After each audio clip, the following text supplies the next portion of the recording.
You are watching Radicon.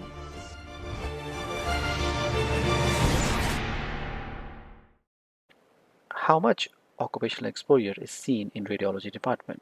To get an estimate of work in an X-ray unit, let's assume workload of 100 examinations per day. Out of these 100, 50 are assumed to be chest X-rays, each requiring 50 millisecond exposure time, hence total equivalent of 2.5 seconds. Assuming another 50 lumbar X-rays, each requiring approximately 1 second exposure time, a total exposure time is equal to 40 seconds. It would mean total occupational exposure time for 100 X-rays would be less than 1 minute a day. Please note that it is not direct exposure but indicates active time of scanning or radiation exposure in a controlled area where a radiation worker is likely to be present, utilizing adequate shielding and protection.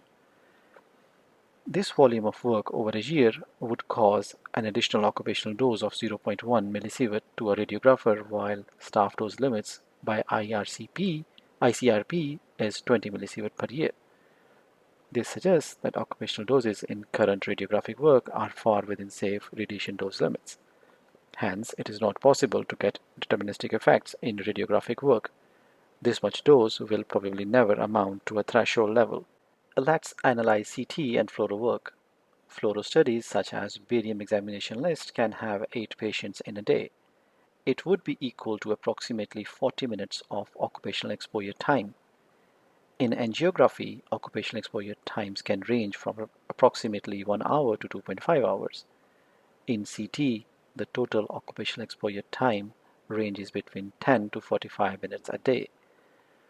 Although CT fluoro can have higher occupational exposure times, it is still not enough to reach threshold to get deterministic effects for radiographers.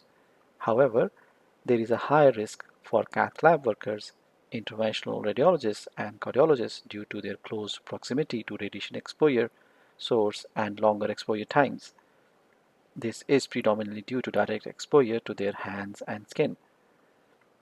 Well, this is the end of this presentation. We have reviewed fundamental principles in radiation exposure and protection. We discussed extent of electromagnetic radiation around us with brief discussion of sources of radiation and their possible effects.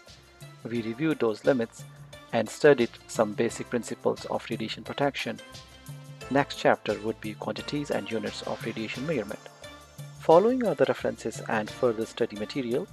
Special thanks for the teaching material by FANAR, Federal Authority of Nuclear Regulation, UAE, Ministry of Environment, Government of Japan, and training material by International Atomic Energy Agency, along with all other references as mentioned in the list.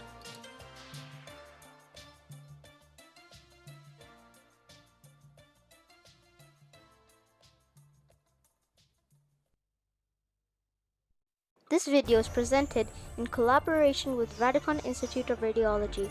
You are welcome to subscribe to our YouTube channel and click on the notification bell for updates. For more modules in Radiology CMEs, please visit our website www.radicon.org.